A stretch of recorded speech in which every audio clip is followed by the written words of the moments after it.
বিসমিল্লাহির রহমানির রহিম। আসসালামু আলাইকুম। সৌদি আরব ফাইনালি ডিফেন্স ডিল সম্পূর্ণ করেছে পাকিস্তানের সাথে। এই ডিলকে ছোটো করে দেখার কোনো অবকাশ নাই। এমবিএস মোহাম্মদ বিন সালমান এর ডিল কতটা গুরুত্বপূর্ণ আমরা সামনে আলোচনা করব। অন্যান্য আরব কান্ট্রি যে বিপদকে দেখতে পারতেছে কিন্তু আন্দাজ করতে পারতেছে না যে এটা কতটা ভয়াবহ হতে পারে, ধ্বংসাত্মক হতে পারে তাদের জন্য। সে জায়গায় এমবিএস ডিল সাইন করে কিন্তু অলরেডি হেডলাইন হয়ে গেছে আরবে এবং পুরো বিশ্বে। ইউরোপের বাকি যে শক্তিশালী দেশ আছে, তাদের প্রবীণ লিডার্স আছে, এখনও কিন্তু সিদ্ধান্ত নিতে পারে নাই। সে জায়গায় সৌদি আরব কিন্তু সবার আগে সিদ্ধান্ত নিয়ে ডিল করে ফেলছে। এটা শুধু একটা ডিল না, এটা এক প্রকার সারপ্রাইজ ছিল ইউএসএ, ইসরায়েল এবং আরব কান্ট্রিজগুলোর জন্য। এই ডিলের মেইন উদ্দেশ্য হচ্ছে, যদি সৌদি আরব হামলার শিকার হয় তাহলে পাকিস্তান ধরে নেবে যে তাদের উপরও হামলা হয়েছে। একইভাবে যদি সৌদি আরব পাকিস্তানের উপর হামলা হয় তাহলে সৌদি আরব ধরে নেবে যেটা আমাদের উপর হামলা হয়েছে। এটার মেইন সারমর্ম হচ্ছে, পাকিস্তান অথবা সৌদি আরবের উপর যদি হামলা হয় তাহলে দুনো দেশ একসাথে হয়ে হামলার জবাব দেবে। এই ডিলের মাধ্যমে পাকিস্তান এবং সৌদি আরবের মধ্যে গোপন কিছু দরজা খুলবে, সামনে আমরা দেখতে পাবো এর রেজাল্ট। রিসেন্টলি ট্রাম্প সাংবাদিকের সাথে কথা বলেন এবং ওয়াল স্ট্রিট জার্নাল যেটা নিউজ পাবলিশ করেছে যে ট্রাম্প নেতানিয়াহুকে গালি দিয়ে বলছে যে তাকে আমি বলেছিলাম যাতে সে হামলা না করে আলোচনার মাধ্যমে সমস্যার সমাধান করে, কিন্তু সে আমার কথা শুনলো না, আমার অনুরোধ রাখলো না এবং এই হামলার মাধ্যমে আমার যে পার্টনার্স ছিল তারা আমাকে চলে গেছে অলরেডি। আপনারা জানেন যে আরব কান্ট্রিজগুলো হয়তোবা যে ইনভেস্টমেন্ট ডিল ছিল আমেরিকার সাথে সেগুলো নাও করতে পারে, ফুলফিল নাও করতে পারে, তারা বুঝে গেছে।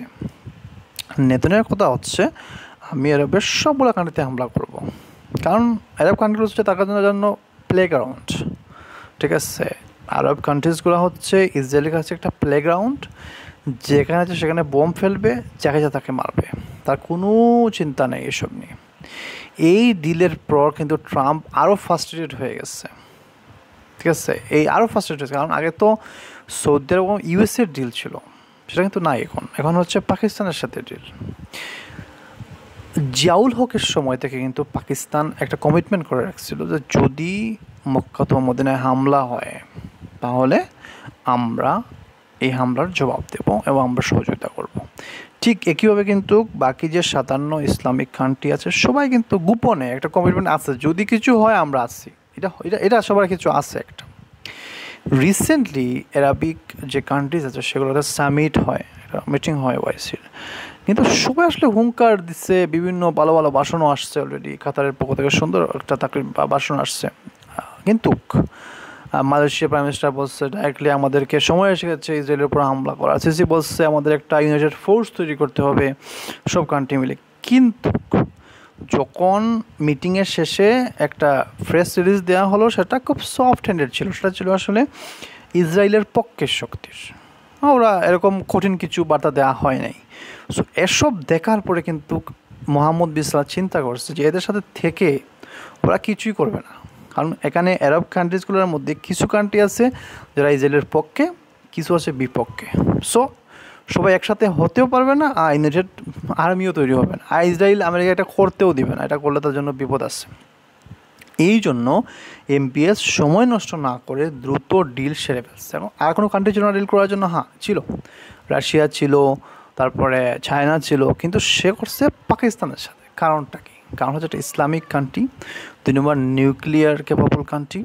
এরা কিন্তু ইরানের সাথে করতে পারতো, কিন্তু ইরানের থেকে ইরানের সাথে অনেকগুলো স্যাংশন রাখা আছে আমেরিকার পক্ষ থেকে করা আছে। তো এই জন্য ওরা ডিলটা করেছে পাকিস্তানের সাথে, সেফ ডিল ওদের সাথে ডিল করা। কারণ হচ্ছে পাকিস্তান এক তো মুসলিম কান্ট্রি, আর 2 নম্বর হচ্ছে ওদের সাথে কিন্তু অলরেডি কাজ করতেছে সৌদি আরব, ওদের সাথে আরও ডিল অনেকগুলো আছে।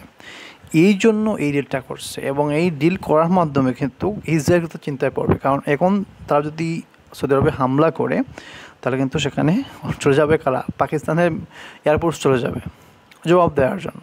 কারণ ডিল তো অলরেডি করা আছে। এবং এই জায়গায় পাকিস্তানের লাভটা কী হবে? পাকিস্তান এমন কিছু অস্ত্র পাবে যারা তো এখন তারা কিনতে পারতেছে না, এই অস্ত্রগুলো তারা কিনতে পারবে এখন। কারণ এখন তো আমেরিকা, সৌদি আরব এবং পাকিস্তানের মিলিটারি তো এক হয়ে গেছে, ঠিক আছে?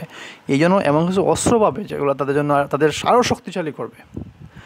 এখন ইসরায়েল তো বা ইন্ডিয়াকে দিয়ে পাকিস্তানে হামলা করা দিতে পারে, কিন্তু এখন চিন্তা করতে হবে একটু হামলা করতে গেলে।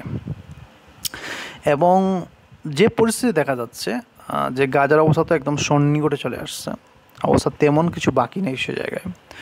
এবং খুব শীঘ্রই হয়তো বা যে মানুষগুলো অবশিষ্ট আছে গাজা সেগুলোকে তাদেরকে বের করে দেওয়া হবে এবং রিডেভেলপমেন্টের কাজ শুরু করা হবে। অলরেডি কিন্তু ট্রাম্প বলছে যে এখানে আমারও একটা অংশ থাকবে, ঠিক আছে, আমেরিকারও একটা অংশ থাকবে এই জায়গায় গাজার মধ্যে। চিন্তা করেন, যে মানুষটাকে জেতানোর জন্য পুরো মুসলিম কমিউনিটি ইন আমেরিকার যারা তাকে ভোট দিয়ে জয়যুক্ত করলো যে শেষে পিস নিয়ে আসবে, পিস মেকার, সে কী করলো?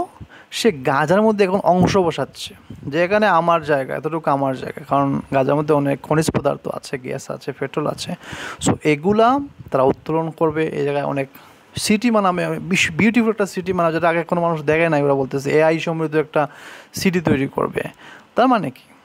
তার মানে হচ্ছে এসব যে ইসরায়েল করতেছে সবগুলো আমেরিকার সম্মতিতে হচ্ছে। এবং আমরা খুব শীঘ্রই দেখতে পারবো যে যেদিন গাজা ফল করবে, 100% ফল করবে, এখন তো 50% ফল করে ফেলছে, 100% যেদিন ফল করবে সেদিন আপনারা দেখে নেবেন যে একটা দেয়াল কারা ছিল 57টা আরবিক কান্ট্রির সেফটির জন্য, আর যেদিন সেটা পড়বে সেদিন থেকে এই যে আরবিক কান্ট্রিজ যারা সমৃদ্ধ সুখী, এদের ধ্বংসের ঘণ্টা বাজবে সেদিনই। এবং এই কান্ট্রিগুলোকে ইসরায়েল একদম বলো না প্লেগ্রাউন্ড, যেখানে ইচ্ছা সেখানে মারবে, যাদেরকে যা তাদের মারবে। কারণ তো কোনো বিচার করা কেউ নেই, হচ্ছে দুনিয়ার রাজা এই মুহূর্তে। আজ পর্যন্তই। আসসালামু আলাইকুম।